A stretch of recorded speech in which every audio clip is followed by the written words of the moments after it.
Now, the World Bank yesterday released its latest Ease of Doing Business report, with Nigeria dropping a spot. Now, the report has the theme, Doing Business 2019, a year of record reforms rising. In the 2017 edition of the report, Nigeria moved 24 places from its 2016 spot of 169 to 145. In the 2018 edition, Nigeria ranked 146. Mali took Nigeria's 2017 spot. Now, the World Bank said it tracked 314 reforms by 128 governments across the world. Now, what would this mean for investment into the country, and how would it impact domestic commodities market? This and other burning economic issues are what Bolanle Agbaje, one of the research analysts with Financial Derivatives Company, will be talking about this morning. Good morning, Bolanle. I almost called you Bolanle Olutosi. I just realized your husband will sue me. All right, top on your burning economic issue there, the World Bank Ease of Doing Business report released yesterday. What exactly is there to cheer about? Okay, Ease of Doing Business scores improves 2.66% to 52.89%. But drops from 145th position to 146th position. What's there to cheer about? Okay, so when looking at the ease of doing business, it's important to know what this actually means. So the report actually looks into the simplicity of operating a business within different countries. So when looking at the simplicity, they're looking at the regulations. Is it easy to start a business? Is it easy to register property rights? I think the World Bank looks at about 10 indices across different countries and measures, with those indices, how easy is it to, operate a business within the country. With Nigeria, although we've moved down in our ranking by 1 place, but when looking at the score, we've actually done, way better than where we used to be in 2015, for example. And when looking at the ranking, I know obviously it means that, we're actually, taking a step back from where we started from, but it only means that maybe more countries are doing better than us. Mali took our place. It means that they're putting in more reforms that are actually making businesses, operating a business easier in their country. But with Nigeria, it's good to cheer, because it's still good news, because we've moved up in the score, and it's greater room for more reforms within the economy.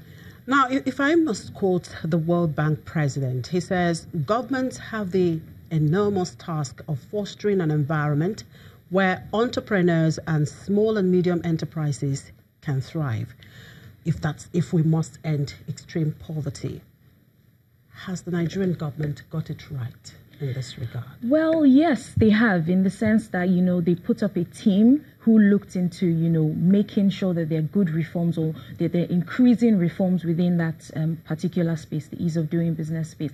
For crying out loud, the fact that we actually moved 24 places suggests that, we knew what we're supposed to do, but, it just took a long time, getting this done. But the good news is that it's what's actually done in the end. And, I think the target for the team is to make sure that our ease of doing business were part of the top 50 countries within the economy. But looking at that, it's not something to say. It's not right to say that the government is not making moves to alleviate poverty, because given an example of one of the indices, getting electricity, we all know that as of now, from their 2017 report, it's very easy to get your meters, because Nigeria, the government has actually partnered with the discos. They can actually it's easy for a company to set up now, get his meter, and get his electricity running. But the main issue is not just getting the electricity or the meter. It's more or less from the gencos. Is there adequate funding in the economy in the power sector? Do we get adequate funding to make sure that there's actually power to even be distributed around the economy? So getting electricity is one thing to say, but I'm sure those are the critics of the report. He only looks at from the business end, but are we actually making moves from the actual start of things? Do we actually get electricity to make sure that even these businesses have adequate access to electricity, for example? So those are the aspects that... Now, aside from electricity, what about other infrastructure that can actually enhance businesses, for instance, transport infrastructure? We've had this issue at Apapa Yes. So it's when it comes to all that, it still boils down to the whole funding issue. There's no money within the system. The government keeps borrowing money to fund, try to fund capital expenditure. But we see that, in the past few months, the government has actually borrowed money for recurrent expenditure, which is not so great. Capital expenditure is more or less,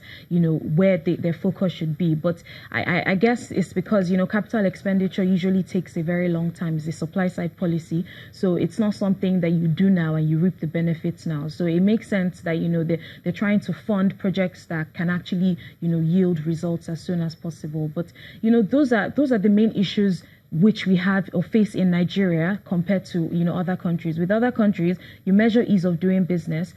All other, government policies are in place. Electricity is in place, transport is in place, proper regulations, on the upper side is in place. So it makes it easier for a business to, operate within those economies. Right. One thing is to improve in some of these rankings, another is to sustain it. So how do we do it? Well, sustaining it would, mean, making sure that we don't roll back on these reforms. We've come a long way in the past 2 years to make sure that, we've moved up. And that's because we're actually desperate for investment, investments within the economy. So, the only risk we see in this is the sense that, politics now has overshadowed economics. So in the sense that if a new government comes into place, they don't hamper on these reforms that have been made. They don't, roll back on these reforms. So that's the major risk that we see with sustaining it. But other than that, as long as we're seeing the benefits of it,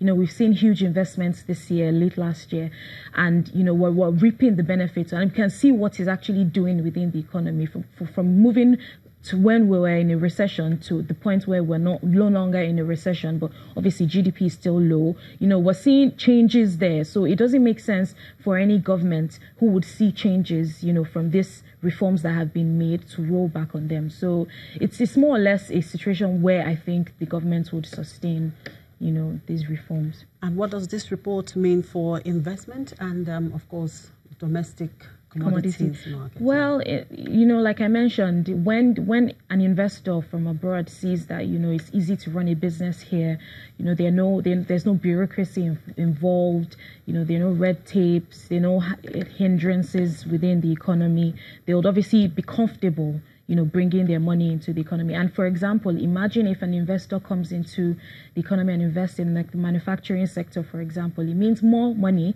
within that sector, more goods supplied at lower costs, and less prices, lower commodity prices.